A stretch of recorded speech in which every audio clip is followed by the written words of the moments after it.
ഗുരുകരണത്തിലേക്ക് സ്നേഹവന്ദനം. സെപ്റ്റംബർ 8 മറിയത്തിൻ്റെ പിറവി തിരുനാളാണ്. എന്തിനു വേണ്ടിയായിരിക്കും മേരിക്ക് വേണ്ടി ഇത്രയും തിരുനാളുകൾ നമ്മൾ മാറ്റിവെച്ചത്?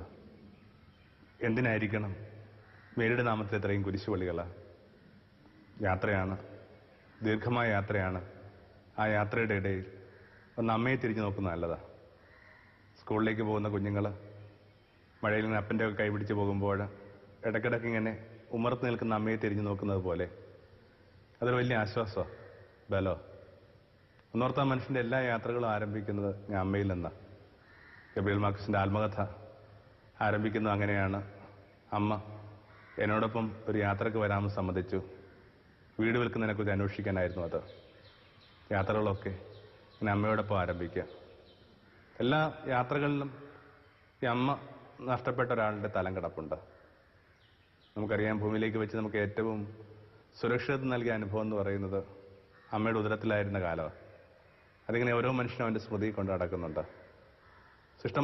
ശിഷ്ടകാലങ്ങളിലൊക്കെയുള്ള മുഴുവൻ അവൻ്റെ അലച്ചിലുകളും സമാനമായ അനുഭവങ്ങളെ തേടിയ, സ്നേഹിക്കുന്ന ഒരാളുടെ കരവലയാവട്ടെ, ഒരു കത്തീഡ്രൽ പള്ളി ആയിക്കൊള്ളട്ടെ, എല്ലായിടത്തും അവൻ കണ്ടെത്തുന്നത് ഇതിൻ്റെ തന്നെ അന്വനങ്ങളാണ്, റെസൊണൻസാണ്.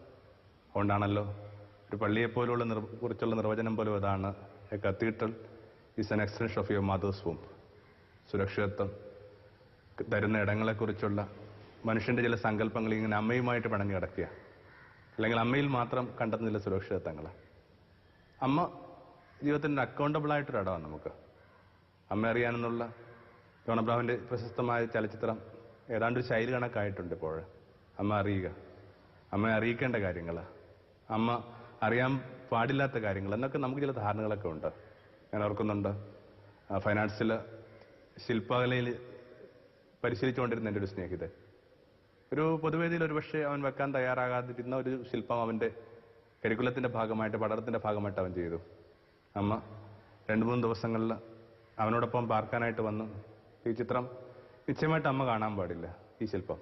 അതുകൊണ്ട് അവനത് അവൻ്റെ കട്ടിലിന് താഴെയായിട്ട് ഇങ്ങനെ ഒരു ചാക്കുകൊണ്ട് മൂടിയിട്ടു.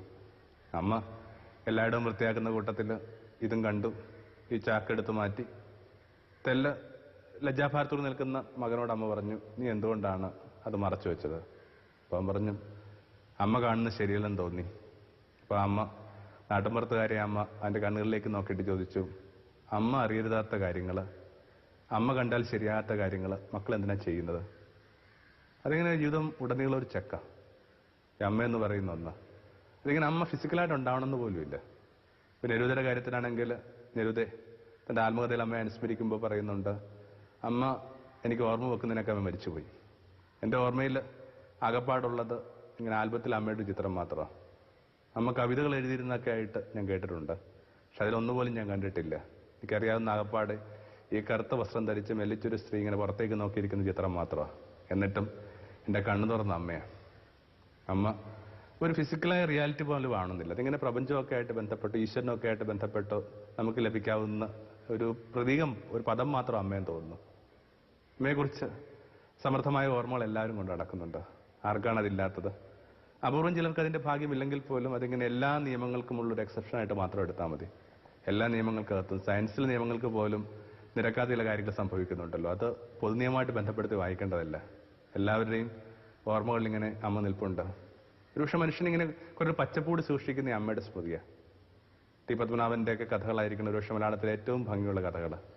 ഇത്രയും നനവുള്ളൊരു എഴുത്തുകാരൻ, അടിമുടി എഴുത്തുകാരൻ, ഇത്രയും നനവ് പുലർത്തുന്ന ഒരാളുണ്ടെന്ന് അറിഞ്ഞുകൂടാ. അതൊക്കെ എന്ത് ശക്തമായിട്ടാണ് അമ്മയെ ഓർമ്മിച്ചെടുക്കുക. രാത്രി നടന്നു വരുന്ന വഴികളിൽ പാമ്പുണ്ടാവുമെന്ന് ഭയന്നിട്ട് അവിടെയൊക്കെ ഇങ്ങനെ വിളക്കുകൾ കൊളുത്തി നിൽക്കുന്ന അമ്മ. ഒരുതരം ദീപാവലിക്ക് എന്ന കണക്ക് നാട്ടുവഴികളെ ഇങ്ങനെ തിരികൾ തെളിച്ച് നിൽക്കുന്നൊരമ്മ. ആ അമ്മയെ അയാളെന്നും ഈ വിളക്കുകളുടെ മധ്യയായിട്ടാണ് ഓർമ്മിക്കുക. അമ്മ വിളക്കുകളുടെ മധ്യ നിൽപ്പുണ്ട്, അല്ലെങ്കിൽ അമ്മ വിളക്ക് പരത്തി നിൽപ്പുണ്ട്. പ്രകാശം പരത്തിയ പെൺകുട്ടി എന്നൊക്കെ പത്മനാഭൻ്റെ വളരെ ഭംഗിയുള്ള കഥയുണ്ട്.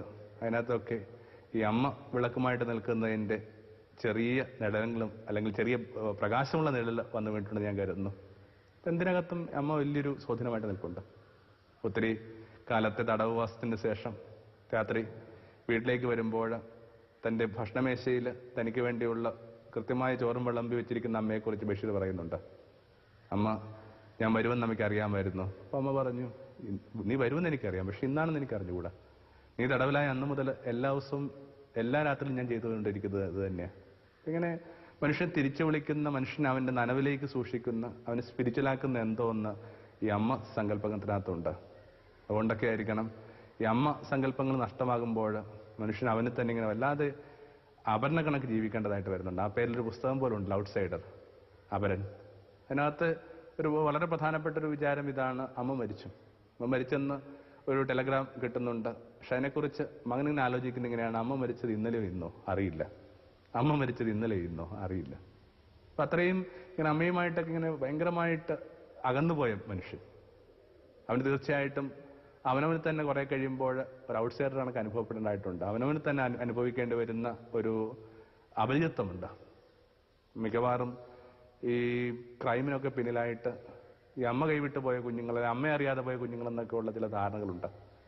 അമ്മയുടെ സ്നേഹത്തെ അതിനെക്കുറിച്ച് മതിപ്പില്ലാത്തവരൊക്കെ ഉണ്ട്. അപ്പൊ കാര്യങ്ങളിങ്ങനെ നീട്ടിയും പരത്തിയൊക്കെ വേണമെങ്കിൽ ഒത്തിരി വേണമെങ്കിലും പറയാം. അതേ ഒരു മനുഷ്യന്റെ ജീവിതത്തെ സ്വാധീനിക്കുന്ന ഏറ്റവും ശക്തമായ വികാരത്തിന്റെ പേരാ അമ്മ. ഉടനീളം യേശു ആ വികാരം കൊണ്ട് നടന്നിട്ടുണ്ടാവും. യേശു വളരെ വ്യക്തമായിട്ടൊക്കെ ഇങ്ങനെ അമ്മയുമായിട്ട് ബന്ധപ്പെട്ട് നിൽക്കുന്ന അധികം സൂചനകളൊന്നുമില്ല. പക്ഷേ ഈ ഓർമ്മയെന്ന് പറയുന്ന ഇങ്ങനെ മനുഷ്യൻ അവന്റെ സ്മൃതി മണ്ഡലത്തിൽ മാത്രം കൊണ്ടു നടക്കുന്ന കാര്യങ്ങളല്ല. അവൻ ഓരോ കോശങ്ങളിലും അവൻ കൊണ്ടു നടക്കുന്ന സുഷുപ്തിയിലുള്ള അനുഭവങ്ങളെ വിളിക്കാവുന്ന വാക്ക് ഓർമ്മയെന്ന് തന്നെ. വിധവയായ സ്ത്രീയുടെ ഏകമകനെ ഓർക്കുമ്പോഴും, അല്ലെങ്കിൽ അവന് ജീവനിലേക്ക് കൊണ്ടുവരുമ്പോഴും, അല്ലെങ്കിൽ ഒരു ദേവാലയത്തിൽ ഒരു വിധവ ഇടുന്ന ആ ഒരു ചെറു നാണയം കണ്ടിട്ട് ഇപ്പോൾ എല്ലാവരെക്കാളും കൊടുക്കുന്നൊക്കെ പറയുമ്പോൾ നിശ്ചയമായിട്ടും തന്റെ വിധവയായ അമ്മയെ യേശു ഓർമ്മിച്ചിട്ടുണ്ടാവണം. എല്ലാ അമ്മമാരിലും നിശ്ചയമായിട്ട് യേശു തന്റെ അമ്മയെ കണ്ടെത്തിയിട്ടുണ്ടാവണം. അതുകൊണ്ടൊക്കെയാണല്ലോ കുഞ്ഞുങ്ങളുമായിട്ട് വന്ന അമ്മമാരെ അപ്പോസ്തലന്മാർ തടയുമ്പോൾ അവരെ തടയരുന്നൊക്കെ പറഞ്ഞ് യേശു അവരെ വിലക്കുന്നതിൻ്റെ ഒക്കെ അർത്ഥം അതാ. അമ്മയുടെ ആ ചങ്കോട് ചേർന്ന് നിൽക്കുന്ന എന്തോ ഒന്ന് ഈ മനുഷ്യൻ തന്റെ ജീവിതത്തിൽ ഉടനീളം കൊണ്ട് നടക്കുന്നുണ്ട്. അപ്പോൾ അവനവന്റെ ജീവിതത്തെ കുറെ കൂടി വിമലീകരിക്കാനുള്ള, ഒത്തിരി യാത്രകൾക്ക് ശേഷം തിരികെ വന്ന് കുളിച്ചു കയറാനുള്ള ഒരു തീർത്ഥത്തിന്റെയൊക്കെ പേരാണ് അമ്മയെന്ന് തോന്നുന്നു. നിശ്ചയമായിട്ടും അമ്മയിലേക്ക് മടങ്ങി വന്ന് ഒന്ന് കണ്ണീരിൽ മുങ്ങി ഒന്ന് തലതുവർത്തി പുറത്തു വന്നു കഴിഞ്ഞാൽ സംഭവിക്കാവുന്ന പാളിച്ചകളൊക്കെ ഉള്ളൂ മാനവരാശിക്കും മാനവകുലത്തിനും. അതുകൊണ്ടൊക്കെ ആയിരിക്കണം ഇങ്ങനെ ഈ ചെറിയ ചെറിയ സംഘങ്ങളിലൊക്കെ ചെറിയ മക്കൾ പാടുന്ന പാട്ട് കണക്ക് അമ്മയും നന്മയും ഒന്ന് തന്നെ. അമ്മയിലേക്ക് മടങ്ങാന്നർത്ഥം നന്മയിലേക്ക് മടങ്ങുക എന്നുള്ളത് തന്നെ. ഇത്തരം ചില തിരുനാളുകൾ, കുരിശുപള്ളികൾ, ചില വിചാരങ്ങളൊക്കെ വാസ്തവത്തിൽ ഇടയ്ക്കിടയ്ക്ക് ദീർഘയാത്രയിലേക്ക് പുറപ്പെട്ട നമ്മളെ ഒന്ന് തിരിഞ്ഞു നോക്കാനായിട്ട് പ്രേരിപ്പിക്കുന്നുണ്ട്. ആ പ്രേരണകൾക്ക് നന്ദി, ഈ തിരുനാളുകൾക്ക് നന്ദി. മേരി എന്നും മനുഷ്യന്റെ ഭാവനയെ ഉദ്ദീപിച്ചിട്ടുള്ള ഒരു കാര്യമാണ്. മേരിക്ക് വേണ്ടി ഒത്തിരി അവദാനങ്ങളുണ്ട്, ഒത്തിരി കീർത്തനമാലകളുണ്ട്. ലുത്തീന എന്നൊക്കെ പറയുന്നത് എന്താണ്? ഇങ്ങനെ ഓരോ കാലത്തിനകത്തും മേരിയോടുള്ള സ്നേഹം കൊണ്ട് മനുഷ്യ അവൾക്ക് വേണ്ടി നൽകിയിട്ടുള്ള നാമവിശേഷണങ്ങളുടെ ആ സ്തോത്രമാലികയാണ് ലുത്തീന എന്ന് പറയുക. എത്ര പറഞ്ഞിട്ട് മനുഷ്യന് മതിയാവുന്നില്ല. അതിങ്ങനെ വെറുതെ സ്നേഹത്തിലും മത്സ്യം സംഭവിക്കുന്ന ഒരു കാര്യമാണ് നിരീക്ഷിക്കാവുന്നേ ഉള്ളൂ. ഒരു കുഞ്ഞിനെ എന്തൊക്കെ പേര് പറഞ്ഞിട്ടാണ് ഇങ്ങനെ മനുഷ്യ വിളിക്കുന്നത്? എത്ര വിളിച്ചിട്ടും എത്ര പേര് മാറ്റി വിളിച്ചിട്ടും അമ്മയ്ക്കോ അപ്പനോ മതിയാവാത്ത കണക്ക് മാനവരാശി ഇങ്ങനെ ഒത്തിരി സ്തോത്രങ്ങൾ കൊണ്ട്, ഒത്തിരി സ്തുതികൾ കൊണ്ട് അവൾക്ക് വേണ്ടി ലുത്തീനകൾ എഴുതിയിട്ടുണ്ട്. കവികളും ചിന്തകന്മാരും ഒക്കെ ഇങ്ങനെ മേരിയിലേക്ക് എത്തിയിട്ടുണ്ട്. മലയാളത്തിലെ മേരിയെക്കുറിച്ചുള്ള ഏറ്റവും നല്ല പുസ്തകം എഴുതിയിരിക്കുന്നത് മലയാളത്തിന്റെ തന്നെ ഒരേ ഒരു അപ്പനെന്ന് വിശേഷിപ്പിക്കാവുന്ന, വിമർശന കലയിൽ ഒരേ ഒരു അപ്പനെന്ന് വിശേഷിപ്പിക്കാവുന്ന KP അപ്പന. കേന്ദ്ര സാഹിത്യ അക്കാദമിയുടെ അവാർഡ് നേടിയിട്ടുള്ള മധുരം നെഞ്ചീവ് എന്ന് പറയുന്ന പുസ്തകം വെറുതെ ഒന്ന് വല്ലപ്പോഴും ഒന്ന് വായിച്ചു നോക്കിയാൽ നല്ലതാണ്. അതിനകത്ത് എന്തൊരു ഡിവോഷനോടുകൂടിയാണ് അപ്പനിങ്ങനെ അമ്മയെക്കുറിച്ച് എഴുതുന്നത്, മേരിയെക്കുറിച്ച്. അതിങ്ങനെ ഒരു ഭൗതികമായ ഒരു അക്കാഡമിക് പ്രതലത്തിൽ നിന്ന് എഴുതിയ പുസ്തകമല്ല. ഒരുപക്ഷെ ഇങ്ങനെ വളരെയേറെ ഇങ്ങനെ ഭക്തിയുടെ ഒരു മാധുര്യത്തിൽ എഴുതിയ പുസ്തകം.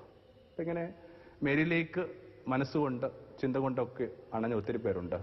മേർട്ടൺ എന്ന് പറയുന്ന ഒരു വ്യക്തിയെ പ്രത്യേകമായിട്ടൊന്ന് ഓർക്കേണ്ടതുണ്ട്. തോമസ് മേർട്ടൺ ഒരുപക്ഷെ ഈ കമ്പാരിറ്റീവ് റിലീജിയന്റെ ഒക്കെ ഒരു ആചാരം എന്ന് വേണമെങ്കിൽ പറയാം.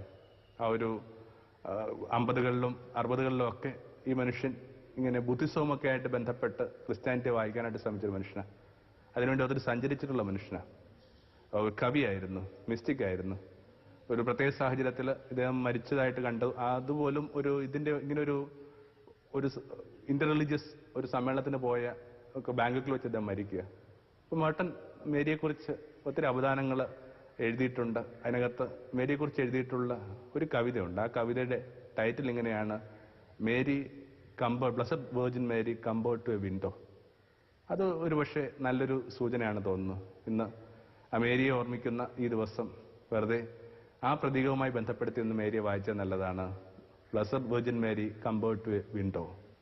അസാധാരണ തെളിമയുള്ള ചില്ലുജാലകം എന്നൊക്കെയാണ് മട്ടന്ന കവിതയിൽ മേരിയെ വിശേഷിപ്പിക്കുന്നത്. എഴുത്തുകാരിക്ക് ഒരു മുറിയിലെന്നൊരു സങ്കടം പങ്കുവയ്ക്കാത്ത ആരുണ്ട്? അവളുടെ ഭൗതികമായ സാഹചര്യങ്ങൾ പലപ്പോഴും പുരുഷൻ നിരക്കുന്നതല്ല. അതുകൊണ്ട് തന്നെ അവളുടെ സർഗാത്മകതയ്ക്ക് ആവശ്യമുള്ള ഭംഗം വരുന്നുണ്ട്. വിർജിനിയ വുൾഫൊക്കെ അതിനെക്കുറിച്ച് വളരെ സന്ദേഹങ്ങൾ പുലർത്തിയിട്ടുണ്ട്. അവളുടെ ആ സാധ്യതകളെക്കുറിച്ച്, അവൾക്ക് കിട്ടാതെ പോകുന്ന സ്പേസിനെ കുറിച്ചൊക്കെ വിഷമം പറഞ്ഞിട്ടുണ്ട്. എന്നിട്ടും ഈ മുറിയില്ലാത്ത സ്ത്രീകളൊക്കെ എന്തിനാണ് ഇങ്ങനെ ജാലകം കൊണ്ട് നടക്കുന്നത്? വീടില്ലാഞ്ഞിട്ടും ഈ സ്ത്രീകൾക്ക് ദൈവം ഒരു ജാലകം കൊടുത്തിരിക്കുകയാണെന്ന് തോന്നുന്നു. ആ ജാലകത്തിലൂടെ പലതും അവരുടെ ജീവിതത്തിലേക്ക് പ്രവേശിക്കുന്നുണ്ട്. മേരി ഒരു ജാലകപ്പടിയിലിരുന്ന് ഒരു തുവാല തിന്നുന്ന കൗമാരക്കാരിയായ മേരി തിന്നുന്ന ഒരു ചിത്രം കണ്ടിട്ടുണ്ട്. Classic painting. പുറത്ത് ഇങ്ങനെ മാലാഹ നിൽപ്പുണ്ട്. ആകാശവുമായി ബന്ധിപ്പിക്കുന്ന എന്തോ ഒന്ന് ഈ ജാലകത്തിനും അവൾക്കുമിടയിൽ സംഭവിക്കുന്നുണ്ട്. ആകാശത്തിലേക്ക് തുറന്നിട്ട വാതിലാത്. ആകാശത്തിലേക്ക് നോക്കാൻ കഴിയുന്നുള്ള ചെറിയ കാര്യമല്ല. എപ്പോഴും യേശു പറയുന്ന കണക്ക് മിഴി ഉയർത്തി നോക്കുക. ഏതൊരു സ്ത്രീക്കും തൻ്റെ ജാലകം തുറന്നിട്ട്, അതിൻ്റെ ഭൗതികമായ ഒരു കെട്ടിടം പോലും വേണമെന്നില്ല, തൻ്റെ ഹൃദയജാലകം തുറന്നിട്ടിട്ട് ഈ ആകാശത്തിലേക്ക് നോക്കിക്കഴിഞ്ഞാൽ കുറേ കൂടി ഭംഗിയുള്ളതായിട്ട് ജീവിക്കാൻ പറ്റും, അഴകുള്ളതായിട്ട് ജീവിക്കാൻ പറ്റും. ആകാശം നമ്മുടെ ജീവിതത്തിൻ്റെ കാഴ്ചകളെ വല്ലാതെ മാറ്റിമറിക്കുന്നുണ്ട്. ഒരു ചെറിയ കുട്ടി ഇങ്ങനെ വയൽവരമ്പിലൂടെ ചോളമൊക്കെ കുറച്ചുകൊണ്ട് പോവുക. ഗതാരെന്നാ പേര്. 8 വയസ്സേ ഉള്ളൂ. തലയ്ക്ക് മീതിയായിട്ടിങ്ങനെ കിളികൾ ചിറകടിക്കുന്ന സ്വരം കേട്ടു. കൊക്കുകളാണ്. തലയുയർത്തി നോക്കുമ്പോൾ വെള്ളക്കൊക്കുകൾ, എതിരെ ഇങ്ങനെ ഉരുണ്ടുമാറുന്ന പറന്നു പോകുന്ന കാർമേഘങ്ങൾ. ഈ കാഴ്ച കണ്ടിട്ട് കുട്ടി മോഹാലസ്യപ്പെടുകയാണ്. അതായിരുന്നു ശ്രീരാമകൃഷ്ണ പരമഹംസന്റെ ആദ്യത്തെ അതീന്ദ്രിയ അനുഭവം. ഓരോ ആകാശവും ഓരോ ആകാശക്കാഴ്ചയും നമ്മൾ ജീവിക്കുന്ന ലോകത്തിൽ നിന്ന് മാറി എന്തോ ചില കാര്യങ്ങൾ നമ്മളോട് പറഞ്ഞു തരുന്നുണ്ട്. ഈ ചെറിയ പെൺകുട്ടി അടുക്കിലേക്ക് ആകാശം വരികയാണ്. ദൂതന്റെ രൂപത്തിലാണ്. ആ ദൂതൻ എന്ന് പറയുമ്പോൾ ആ ഏഞ്ചൽ എന്ന് പറഞ്ഞ വാക്ക് പോലും ഇങ്ങനെ ആകാശത്തിന്റെ സന്ദേശം മറ്റേതല്ലോ സന്ദേശമായി വരുന്ന വാക്ക് തന്നെയാണ് ഏഞ്ചൽ എന്ന് പറഞ്ഞ വാക്കിന്റെ അർത്ഥം പോലും. നമ്മുടെ നാട്ടിൽ ഈ അഞ്ചലാപ്പീസും അഞ്ചലോട്ടം ഒക്കെ വരുന്നത് ഇതേ ഏഞ്ചലിൽ നിന്നാണ്. എന്നിട്ടോ ആകാശം ഈ ഒരു പാവപ്പെട്ട പെൺകുട്ടി കൊടുക്കുന്ന ഉറപ്പെന്താണ്? നീ കൃപ നിറഞ്ഞവളാ, ഞാൻ നിന്നോടൊപ്പമുണ്ട്. ഈ ഒരു അഷുറൻസിൽ വേണമെങ്കിൽ ജീവിതം മുമ്പോട്ട് കൊണ്ടുപോകാൻ പറ്റും. പൊതുവെ പുരുഷന്റെക്കാൾ ദുരിതപൂർണമായ ജീവിതത്തിലൂടെ സ്ത്രീ കടന്നു പോകുന്നത്. അല്ലെങ്കിൽ പുരുഷന്റെ എല്ലാ ദുരന്തങ്ങളുടെയും ആത്യന്തിക ഇരയെന്ന് പറയുന്ന സ്ത്രീയാണ്. ഏതൊന്നിന്റെയും അവസാനത്തെ ഇര സ്ത്രീ തന്നെ. നമ്മൾ ഈ പ്രകൃതിയെക്കുറിച്ചൊക്കെ സംസാരിക്കുമ്പോൾ പോലും പ്രകൃതിയിലുണ്ടാകുന്ന ഈ നാശങ്ങൾ, പ്രകൃതിയിലുണ്ടാകുന്ന ഈ പ്രത്യാഘാതങ്ങളൊക്കെ പുരുഷനെ അത്ര തകർക്കാറില്ല, സ്ത്രീയെ തകർക്കേണ്ടത്. വെള്ളം കോരാനായിട്ട് നടന്നു പോകേണ്ട അടുപ്പിൽ ആവശ്യത്തിനുള്ള വിറക് കത്തിക്കാനായിട്ട് ചുള്ളിക്കമ്പ് ശേഖരിക്കാൻ പോകേണ്ടത് അവളാ. കുഞ്ഞിനെ എടുത്തുകൊണ്ട് ഇങ്ങനെ ദൂരെ തീർത്ഥാടനങ്ങളിലേക്ക് പോകേണ്ടത് അവളാ. ഭൂമിയിലുള്ള എല്ലാ പരിക്കുകളും ആത്യന്തികമായിട്ട് തകർത്തുകൊണ്ടിരിക്കുന്ന സ്ത്രീകളെ. ഒന്നോർത്താൽ ഈ പുരുഷനേക്കാൾ പല മടങ്ങ് കഠിന ദുഃഖത്തിന് നിഴൽ വീണ ഒരു ജീവിതമാണ് അവളുടേത്. പക്ഷെ ഒരു ചെറിയ ജാലകം കൊണ്ട് വേണമെങ്കിൽ അവൾക്ക് ഈ ദുഃഖങ്ങളെയൊക്കെ അഭിമുഖീകരിക്കാനായിട്ട് പറ്റും. ഇങ്ങനെ ആകാശത്തിന്റെ സമൃദ്ധിയെ എന്നോടൊപ്പമുണ്ട്, ആ പരമചൈതന്യം എന്നോടൊപ്പം ഉണ്ടെന്നുള്ള ബലത്തിലായിരുന്നു വേദപുസ്തകത്തിൽ മിക്കവാറും സ്ത്രീകളൊക്കെ ജീവിച്ചത്. അല്ലെങ്കിൽ ഒറ്റനോട്ടത്തിൽ അവർ അശ്വരായ സ്ത്രീകളാണ്. മിക്കവാറും വേദപുസ്തകത്തിൽ പരാമർശിക്കപ്പെടുന്ന സ്ത്രീകൾ എന്നൊക്കെ പറയുന്നത് ഇങ്ങനെ ദരിദ്രരും തങ്ങളുടെ കാലത്ത് ഇങ്ങനെ വല്ലാതെ നിന്ദിക്കപ്പെട്ട സ്ത്രീകളുമാണ്. എന്നിട്ടും ആ തുറന്നിട്ട ജാലകത്തിലൂടെ ആകാശത്തിന്റെ ഒരു ചെറുതുണ്ട് നിങ്ങൾ ജീവിതത്തിലേക്ക് പ്രവേശിക്കുക.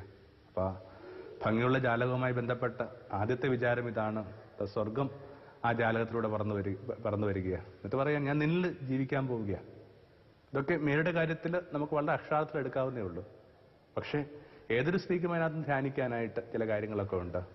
ഒന്ന്, മനസ്സ് വെച്ച് കഴിഞ്ഞാൽ ജീവിതം കുറെ കൂടി തെളിമുള്ളതാക്കുകയാണെങ്കിൽ, അവനവന്റെ ആ പുകപിടിച്ച ജാലകപ്പാളികളെ ഒന്നുകൂടി വൃത്തിയാക്കുകയാണെങ്കിൽ സ്വർഗം നിങ്ങളോടൊപ്പം വസിക്കും. കന്യ ഗർഭം ധരിച്ച് കുഞ്ഞിനെ പ്രസവിക്കുന്നൊക്കെ പറയുമ്പോൾ അതിങ്ങനെ വളരെ ഫിസിക്കലായ ഒരു കാര്യം മാത്രമായിട്ട് നമ്മൾ കാലാകാലങ്ങളായിട്ട് പറഞ്ഞുകൊണ്ടിരിക്കുന്നത്. കന്യക എന്ന് പറയുന്നത് ഇങ്ങനെ ഒരു സ്റ്റാറ്റസാ, ഒരു മൈൻഡ് സ്റ്റാറ്റസാ. ഒത്തിരി റൈറ്റ് നടന്ന, ലഹള നടന്ന ഒരിടത്തിൽ വെച്ച് ഒരു ചെറിയ പെൺകുട്ടി മാനഭംഗപ്പെടുന്നു. ആ ഒരൊറ്റ കാരണം കൊണ്ട് അവൾ കന്യകയല്ലാതായിട്ട് മാറുന്നുട്ടോ. ഈ ശരീരമായിട്ട് കാര്യമായ ബന്ധമുള്ള ഒന്നല്ല ഈ കന്യ എന്ന് പറയുന്ന സങ്കല്പം. ഏതൊരാൾക്കും എന്തുമാത്രം പരിക്കുപറ്റി ജീവിക്കുമ്പോഴും അവനവന്റെ ഒരു കന്യക എന്ന് പറയുന്ന ഒരു പദം രൂപിക്കാം. ഒരുതരം വെർജിനിറ്റി, ആറ്റിറ്റ്യൂഡിന്റെ ഒക്കെ ഒരുതരം പ്യൂരിറ്റി കൊണ്ടു നടക്കാനായിട്ട് പറ്റുമെങ്കിൽ നിശ്ചയമായിട്ടും ഇങ്ങനെ സ്വർഗത്തിന് ഇടം കൊടുക്കാൻ പറ്റും, സ്വർഗത്തിന് പിറകു കൊടുക്കാൻ പറ്റും. അപ്പോൾ അവളുടെ ജാലകത്തിലൂടെ എത്ര സൗമ്യമായിട്ടാണ് ആ പ്രകാശം അവളെ തേടി വന്നത്. ഇങ്ങനെ ദൈവത്താൽ മോഷ്ടിക്കപ്പെട്ട സ്ത്രീ എന്നൊക്കെയുള്ള ഒരു സൂചന റാബിയെ കുറിച്ചൊക്കെ പറയുന്ന കണക്ക് ഇങ്ങനെ ഭൂമി എമ്പാടും ഇങ്ങനെ ദൈവത്താൽ മോഷ്ടിക്കപ്പെട്ട സ്ത്രീകളുണ്ടായിരുന്നു. റാബിയയുടെ വീട്ടിൽ നിന്ന് ഇങ്ങനെ കള്ളന്മാരെന്തോ മോഷ്ടിക്കാനായിട്ട് ശ്രമിച്ചു. സ്വാഭാവികമായിട്ട് വെറുങ്കയോടെ മടങ്ങിപ്പോകേണ്ടി വന്നു. കാരണം അത്രയും ദരിദ്രയായ ഒരു സ്ത്രീയായിരുന്നു റാബിയ. പിന്നീട് അതിനെക്കുറിച്ച് ഗ്രാമവാസികൾ പറഞ്ഞത് ഇങ്ങനെയാണ്, അവർക്ക് എന്ത് അവളുടെ ഭവനത്തിൽ നിന്ന് മോഷ്ടിക്കുവാൻ, കാരണം അവളെ തന്നെ എത്രയോ കാലങ്ങൾക്ക് മുമ്പേ ദൈവം മോഷ്ടിച്ചിരുന്നു. അങ്ങനെ നമ്മുടെ നോട്ടത്തിൽ വളരെ നിസ്സാരരായിട്ട്, വളരെ അശനരായിട്ട്, വളരെ തലകുനിച്ച്, വളരെ വിണ്ടുകീറിയ പാൽപാദങ്ങളുമായിട്ട് നടന്നു പോകുന്ന ചില സ്ത്രീകളെയൊക്കെ ദൈവം മോഷ്ടിച്ചിട്ടുണ്ട്. അത്രേ പോന്നതാ ജാലകം. രണ്ടാമതായിട്ട് ഈ ജാലകം അവൾ കൊട്ടിയടക്കുകയും ചെയ്യുന്നുണ്ട്. ധ്യാനിച്ചവളെന്ന നിലയിലാണ് വേദപുസ്തകം മേരിയെ അടയാളപ്പെടുത്തുക. ഒരുപക്ഷെ പുതിയ നിയമത്തിനകത്ത് ആ വാക്ക് ആദ്യമായിട്ട് കൊടുക്കുന്നത് മേരിക്ക് വേണ്ടിയാണ്. അവളിങ്ങനെ ധ്യാനിച്ചു, ഹൃദയത്തിൽ സംഗ്രഹിച്ചു. ഹൃദയത്തിൽ സംഗ്രഹിക്കുക എന്ന് പറയുന്നതാണല്ലോ ധ്യാനം. എപ്പോഴും ഈ ജാലകം ഇങ്ങനെ തുറന്നിടണമെന്നില്ല. സദാ തുറന്നിട്ട ജാലകങ്ങൾ ഒരാൾക്ക് എപ്പോഴും ഗുണം ചെയ്യുന്നില്ല. വല്ലപ്പോഴും ഒക്കെ ഈ ജാലകങ്ങൾ ഒരാൾ കൊട്ടിയടക്കേണ്ടതുണ്ട്. യേശു തന്നെ പറഞ്ഞത് കണക്ക് നീ നിന്റെ വാതിലുകൾ ചിലപ്പോൾ കൊട്ടിയടക്കേണ്ടതുണ്ട്. എന്നിട്ട് വാതിലുകൾ കൊട്ടിയടച്ചിട്ട് അകത്തേക്ക് പ്രവേശിക്കുക. അതതിൻ്റെ ഒരു സെക്കൻഡ് ഫേസ്. ഒരു പ്രതലവുമായിട്ട്, ഒരു ട്രാൻസെൻഡൻസുമായിട്ട് ഒരു ചെറിയൊരു ലിങ്ക് കിട്ടിക്കഴിഞ്ഞാൽ പിന്നീട് സംഭവിക്കുന്ന കാര്യം ഇതാണ്, നിങ്ങൾക്ക് കണ്ണുപൂട്ടിയിരിക്കാനായിട്ട് പറ്റും. അവളിങ്ങനെ എല്ലാം ഹൃദയത്തിൽ ധ്യാനിച്ചു. അതാണ് ഈ ജാലകത്തിന്റെ രണ്ടാമത്തെ ഒരു വിചാരമായിട്ട് എൻ്റെ മനസ്സിലേക്ക് വരുന്നത്. മറ്റന്നത് വിചാരിച്ചിട്ടുണ്ടെന്ന് എനിക്ക് അറിഞ്ഞുകൂടാ. ഈ ജാലകം കൊട്ടിയടക്കാമല്ലോ. എല്ലായ്പ്പോഴും ജാലകപ്പാളികൾ തുറന്നത്ര നിർബന്ധം എന്താ? അപ്പോൾ യേശു പറഞ്ഞ കണക്ക് ഈ ജാലകപ്പാതികൾ കൊട്ടിയടക്കുക. ജാലകപ്പാളികൾ കൊട്ടിയടക്കുക എന്ന് പറയുന്നത് ഷട്ട് യുവർ സെൻസസ്. മിക്കവാറും ആദ്യമായിട്ട് കൊട്ടിയടക്കേണ്ടത് ജാലകപ്പാളി എന്ന് പറഞ്ഞ കണ്ണ. ഫിനോമെനോളജിയിലൊക്കെ ഈ മിഴിയും ജാലകവുമായിട്ട് ബന്ധമുണ്ട്. ഈ മിഴി അടക്കുന്നതും ജാലകം അടക്കുന്നതൊക്കെ ഒരേപോലെ തന്നെയാണ് പരിഗണിക്കപ്പെടുന്നത്. ഇതാണ് ഒരുപക്ഷെ ശരിയായ ആനവാതിൽ, കണ്ണ്. ആന മാത്രമല്ല, പാപ്പാനും കയറുന്നത് അതേ വാതിലൂടെയാണെന്ന് തോന്നുന്നു. ഇതൊന്ന് കണ്ണുപൂട്ടിയിരിക്കുക എന്ന് പറയുന്ന, കണ്ണുപൂട്ടിയിരിക്കാൻ പറ്റുന്ന ഒരു പുതിയ കാലം ഉണ്ടാവട്ടെ. നിർഭാഗ്യവശാല് ചുറ്റിനും നടന്നുകൊണ്ടിരിക്കുന്ന ആത്മീയ ആഘോഷങ്ങളും ആത്മീയ മാമാങ്കങ്ങളും ഒക്കെ അത്രയും കണ്ണുപൂട്ടാനായിട്ട് പ്രേരിപ്പിക്കുന്ന ഒന്നല്ല. 12,000 വർഷം പഴക്കമുള്ള വേദപുസ്തകത്തിന്റെ പാരമ്പര്യം എന്ന് പറയുന്നത് കണ്ണടച്ചിരിക്കുക എന്നുള്ള. മേരി അധികം സംസാരിച്ചൊരു സ്ത്രീയായിട്ട് വേദപുസ്തകം തീരെ പറഞ്ഞു. അവളുടെ ഭാഷണങ്ങൾ അധികം രേഖപ്പെടുത്തിയിട്ടില്ല. കഷ്ടിച്ച് 2-3 കാര്യങ്ങൾ. പക്ഷെ മേരിയെക്കുറിച്ച് വളരെ കൃത്യമായിട്ട് വേദപുസ്തകം പറയുന്നുണ്ട്. അവളെല്ലാം ഹൃദയത്തിൽ സംഗ്രഹിച്ചു. രണ്ടിടത്താണ് അത് പറയുന്നത്. ഒന്നിങ്ങനെ ആ കുഞ്ഞിനെ കാണാനായിട്ട് വന്ന ആട്ടിടയന്മാർ പറഞ്ഞ വിശേഷങ്ങൾ, ഈ കുഞ്ഞിനെ കുറിച്ച് മാലാഖമാർ സന്ദർശനത്തെക്കുറിച്ചൊക്കെ പറയുമ്പോൾ മേരി അത് ഹൃദയത്തിൽ സംഗ്രഹിച്ചെന്ന് പറയുന്നു. ഇങ്ങനെ രണ്ടാമതായിട്ട് നമ്മൾ വായിച്ചു കേൾക്കുന്ന കുഞ്ഞിനെ കാണാതെ പോയി കഴിഞ്ഞു. കാണാതെ പോയിട്ട് ഈ കുഞ്ഞിനെ തപ്പി ചെല്ലുമ്പോൾ കുഞ്ഞിങ്ങനെ ഒരുപക്ഷെ അവനെ തന്നെ നീതീകരിക്കുന്ന വിധത്തിലും ഒരുപക്ഷെ അമ്മയെ തെല്ല് കുറ്റപ്പെടുന്ന വിധത്തിലും പറയുകയാണ്, ഞാൻ എന്തിനാണ് നിങ്ങളുടെ ആ ഒരു കാഴ്ചവട്ടത്തിൽ എപ്പോഴും ആവേണ്ടത്? ഞാൻ എൻ്റെ പിതാവിൻ്റെ ഭവനത്തിലായിരിക്കേണ്ടതല്ലേ? അതിനകത്തൊരു കുറ്റപ്പെടുത്തലിന്റെ സൂചനയുണ്ട്. അമ്മ തന്നെ പറയുന്നുണ്ട്, നീ കഠിനവ്യഥ കൊണ്ട് ഞങ്ങളെ വല്ലാതെ തീറ്റിച്ചു, ഞാനും നിന്റെ അപ്പായും എന്തുമാത്രം പരിഭ്രമിച്ചു. അപ്പൊ ഇങ്ങനെ ആനന്ദത്തിലും സങ്കടത്തിലും ഒക്കെ വേണമെങ്കിൽ മനുഷ്യന് കണ്ണുപൂട്ടിരിക്കാവുന്ന, ആനന്ദത്തിനകത്ത് ഇങ്ങനെ അധികമായിട്ട് ഇങ്ങനെ ഓവർ ക്യാരിഡ് ആകാതിരിക്കാനായിട്ട്, ഓവർ എക്സ്പീരിയൻഡ് ആകാതിരിക്കാനായിട്ട് ഈ ധ്യാനം നിങ്ങളെ സഹായിക്കും. ചിലർ അവർ ആനന്ദങ്ങൾക്കകത്ത് ഇങ്ങനെ വല്ലാതെ ക്യാരിഡ് ഓഫാ. ഓരോ ചെറിയ നേട്ടങ്ങൾക്കകത്ത് അവരെന്തുമാത്രമാണ് ഇങ്ങനെ ചരട് പൊട്ടിയ പട്ടം കണക്ക് ഇങ്ങനെ പറന്നു പോകുന്നത്. ഒടുവിൽ എവിടെയെങ്കിലും കുത്തിവീഴാന്നല്ലാതെ വേറെ എന്താ വിധി? അപ്പൊ ആനന്ദത്തിലായാലും സങ്കടത്തിലായാലും ഒരാൾ പുലർത്തേണ്ടത് മിതത്വത്തിനൊക്കെ സഹായിക്കുന്ന ആളുടെ ധ്യാനമാണ്. അവൾക്ക് ഒരിക്കലും ആനന്ദ വാർത്തയാ, വേറൊരിക്കലും അവൾക്ക് തീരെ മനസ്സിലാകാത്ത ആവശ്യമില്ലാതെ ഭാരപ്പെടുന്ന കാര്യങ്ങളാണ്. രണ്ടിനകത്തും ഈ സ്ത്രീ ഹൃദയത്തിൽ സംഗ്രഹിച്ചെന്നാണ് പറയുന്നത്. അപ്പൊ കുറെ കൂടി ജീവിതം അതിന്റെ അടിവേരുകളെ കണ്ടെത്തേണ്ടതുണ്ട്. ഈ അടിവേരുകളില്ലാത്ത വൃക്ഷം എങ്ങനെയാണ് പൂവിടാൻ പോകുന്നത്, ഫലമണിയാൻ പോകുന്നത്? അപ്പൊ രണ്ടതാണ്. ഇതേ ജാലകം തന്നെ നിങ്ങൾക്ക് വേണമെങ്കിൽ കൊട്ടിയടക്കാം. പിന്നെ ഇതിന് ശേഷം സംഭവിക്കുന്ന മനോഹരമായ കാര്യമുണ്ട്. ഇതേ ജാലകത്തിലൂടെ പുറത്തേക്ക് കൈനീട്ടുക. ഒരു ചെറിയൊരു മാസിക എല്ലാ മാസവും വരുന്നുണ്ട്. ദ വേർഡ് എമംഗ് അസ് എന്നാണ് ആ മാസികയുടെ പേര്. അതിന്റെ ഇത്തവണത്തെ മുഖചിത്രത്തിനകത്ത് 3 ചിത്രങ്ങളാണ്. ഒന്നൊരാളിങ്ങനെ മുകളിലേക്ക് മിഴിയുയർത്തി നിൽക്കുന്നു, ലുക്കിംഗ് അപ്വേർഡ്. പിന്നെ ഒരാൾ കണ്ണുപൂട്ടിയിരിക്കുന്നു, looking inward. And 3 reach out എന്ന എന്നിട്ട് പറയുന്നുണ്ട് കീ ടു സ്പിരിച്വൽ ഹെൽത്ത് എന്നാണ് പറയുന്നത്. ആത്മീയ ആരോഗ്യത്തിന്റെ ഒരു 3 ഘട്ടങ്ങളായത്. ഒന്ന്, ഈ പറഞ്ഞ കണക്ക് ഇങ്ങനെ ആകാശവുമായി ബന്ധപ്പെട്ട് നിൽക്കാനാവുക. 2, അവനിൽ തന്നെ കുറച്ച് ഇൻട്രോസ്പെക്ഷൻ നടത്തുക, അവനിലേക്ക് തന്നെ കുറച്ച് പ്രവേശിക്കുക. 3 സ്വാഭാവികമായിട്ട് യു നീഡ് റീച്ച് ഔട്ട്, പുറത്തേക്ക് കൈനീട്ടണ്ട. അങ്ങനെ കൈനീട്ടിയ ഒരു സ്ത്രീ എന്ന നിലയിലാണ് സുവിശേഷം അവളെ അടയാളപ്പെടുത്തുക. അവളിങ്ങനെ തൻ്റെ ജാലകത്തിലൂടെ പുറംലോകം കണ്ടെന്ന് മാത്രമല്ല, ഇതേ ജാലകത്തിലൂടെ അവൾ ഈ പുറംലോകത്തോട് സംവേദിക്കാൻ പറ്റുന്ന വിധത്തിൽ ഒരു ശരീരഭാഷ ഉണ്ടാക്കിയെടുക്കുന്നുണ്ട്. മേരി ഉടനീളം അത്തരം ഒരു പുറംലോകവുമായി ബന്ധപ്പെട്ട് ജീവിക്കാനായിട്ട് ശ്രമിച്ചൊരു സ്ത്രീയാണ്. ഇത്തരം ധ്യാനവും ഇത്തരം അഭൗമ കാര്യങ്ങളുമായി ബന്ധപ്പെട്ട് ഉള്ള അവളുടെ നിലനിൽപ്പുമൊക്കെ സാധാരണ ജീവിതത്തിൽ നിന്ന് അവൾ ഒരു തരത്തിൽ അകറ്റുന്നില്ല. മനുഷ്യന്റെ ആതുരതകളും ആകൃതകളും ഒക്കെ അവൾ ആദ്യം തിരിച്ചറിയുന്നുണ്ട്, ഭംഗിയായിട്ട് തിരിച്ചറിയുന്നുണ്ട്. നമ്മൾ വായിച്ചു കേൾക്കുന്നുണ്ട്, കാനായിലെ കല്യാണമൊക്കെ അതാണ് വാസ്തവത്തിൽ. ഒരു വിരുന്നിന് വന്ന വ്യക്തികൾ അവർക്ക് വാസ്തവത്തിൽ മേശയിൽ വിളമ്പിയ കാര്യങ്ങളെക്കുറിച്ച് മാത്രം ചിന്തിച്ചാൽ മതി. അതിൻ്റെ അപൂർണതകളെക്കുറിച്ച്, അതിൻ്റെ പോരായ്മകളെക്കുറിച്ച് പിന്നീട് ഭംഗിയായിട്ട് കുറ്റം പറഞ്ഞാൽ മതി. എന്നാൽ അവിടേക്ക് കാര്യങ്ങൾ എത്തുന്നതിനേക്കാൾ മുമ്പേ ഈ സ്ത്രീ ഒരുതരം സഹജബോധത്തോടുകൂടി തിരിച്ചറിയുകയാണ് അവർക്ക് വീഞ്ഞില്ല. അതൊരു ലജ്ജാകരമായ ഒരു സാഹചര്യത്തിൽ നിന്ന് കുടുംബത്തെ രക്ഷിക്കുന്നതിന് അടയാളം. ഫെറൂസിലൊക്കെ പറയുന്ന കണക്ക് ഒരുതരം നഗ്നനെ ഉടുപ്പിക്കുന്നതിൻ്റെ മുന്നോടിയാണ്. ഈ ഒരു പ്രത്യേക സാഹചര്യത്തിൽ ഒരു കുടുംബം എന്തുമാത്രം തലകുനിച്ച് നിൽക്കേണ്ടതായിട്ട് വരും എന്നുള്ളത് തിരിച്ചറിഞ്ഞ ഒരു സ്ത്രീയുടെ റീച്ചിങ് ഔട്ടുണ്ട്. അവിടെയാണ് ഈ കാര്യങ്ങളൊക്കെ എത്തുന്നത്. ഒരുതരം ആ കർമ്മ മണ്ഡലത്തിലാണ് ഈ കാര്യങ്ങളൊക്കെ, നിങ്ങളുടെ പ്രകാശമൊക്കെ നിങ്ങളെ കൊണ്ട് എത്തിക്കേണ്ടത്. പിന്നെ അത് അവസാനത്തോളമുണ്ട്. നമുക്കറിയാം, ആ പുത്രൻ്റെ കുരിശിൻ്റെ വഴികളിൽ അവൾ യാത്ര പോകുന്നുണ്ട്. നമ്മൾ പൊതുവേ നമ്മുടെ പുത്തൻപാനകളിലും നമ്മുടെ പ്രാർത്ഥനാരൂപങ്ങളിലും വ്യാകുലക്കൊന്തകളിലും ഒക്കെ പറയുന്ന കണക്ക് അത്രയും സങ്കടങ്ങളുടെ സ്ത്രീയായിട്ട് മാത്രം ഇവളെ എപ്പോഴും ചിത്രീകരിക്കേണ്ട കാര്യമുണ്ടെന്ന് തോന്നുന്നില്ല. അവൾ ചങ്കുറപ്പുള്ള സ്ത്രീയാണ്, ആകാശവുമായി ബന്ധപ്പെട്ട് ജീവിക്കാൻ കഴിവുള്ള സ്ത്രീ, കണ്ണുപൂട്ടിയിരിക്കാൻ കഴിവുള്ള സ്ത്രീ. അത്ര അങ്ങനെ ചില്ലി ചിതർന്ന കണക്ക് ചിതറിയൊരു സ്ത്രീയായിട്ട് കരുതേണ്ടതില്ല. അതുകൊണ്ട് പലപ്പോഴും എനിക്ക് തോന്നുന്നത് ഈ സ്ത്രീക്ക് തുല്യമായിട്ട് പഴയ നിയമത്തിൽ ഒറ്റ സ്ത്രീ മാത്രമേ ഉള്ളൂ, മക്കബായരുടെ പുസ്തകത്തിലെ മക്കളുടെ അമ്മ. 7 മക്കളും ഇങ്ങനെ തടവറയിലേക്ക് പോവുകയാണ്, കൊലമരത്തിലേക്ക് പോവുകയാണ്. അവസാനത്തെ ആൾ പറയുന്നുണ്ട്, അമ്മ ഇനി അവശേഷിക്കുന്ന ഒരാൾ മാത്രമാണ്, ഞാനും പോകണം. അമ്മ തീരുമാനിക്കും. ലോകത്ത് ഏതമ്മ ഈ മകനല്ലാതെ വേണ്ടി തീരുമാനിക്കും? ഒരു മകൻ പോലും അവശേഷിച്ചില്ല, അവസാനത്തെ ആളാ. ഞാനും ഈ ചേട്ടന്മാരുടെ വിധി തുടർന്നോ? അപ്പോൾ ഈ സ്ത്രീ കണ്ണുപൂട്ടിക്കൊണ്ട് പറയുകയാണ്, നിനക്ക് മജ്ജയും മാംസം നൽകിയ ഞാനല്ല, നിന്റെ എൻ്റെ ഉദരത്തോട് തുന്നിച്ചേർത്തത് ഞാനല്ല, മറ്റേതോ ശക്തിയാണ്. ആ ശക്തി നിർദ്ദേശിക്കുന്ന അനുസരിച്ച് ചെയ്യുക. അങ്ങനെ ആ തലയെടുപ്പുള്ള നട്ടല് വളയാത്ത ഒരു സ്ത്രീയായിട്ട് വേണം മേരിയെ കരുതാനായിട്ട്. പക്ഷെ അവളിങ്ങനെ കൂടെ പോകുന്നുണ്ട്. എല്ലാവരുടെയും സങ്കടങ്ങൾക്ക് പരിഹാരമൊന്നും കൊടുക്കാനായിട്ട് നമ്മുടെ ചെറിയ ആയുസിന് പറ്റില്ല. പക്ഷെ ചെയ്യാവുന്നൊരു ഭംഗിയുള്ള കാര്യമുണ്ട്, മനുഷ്യന്റെ സങ്കടകാലങ്ങളിൽ ഇനി അനുയാത്ര ചെയ്യുക. ആ അനുയാത്രയിലാണ് ആ മേരിയുടെ ജീവിതം ഭംഗിയായിട്ട് നിലനിൽക്കുന്നത്. ഇപ്പോഴും ഞാൻ വിചാരിക്കുന്നു, മേരി ചെയ്തുകൊണ്ടിരിക്കുന്നത് തന്നെ ഈ ഒരു ദീർഘമായ യാത്രകൾ ഏർപ്പെട്ട മക്കളെന്ന നിലയിൽ നമുക്ക് അവൾ നൽകുന്ന അനുയാത്ര, ആ അനുയാത്രയുടെ അനുസ്മരണങ്ങൾ കൂടിയാണ്, അനുയാത്രയോടുള്ള കൃതജ്ഞത കൂടിയാണ് ഇത്തരം തിരുനാളുകൾ.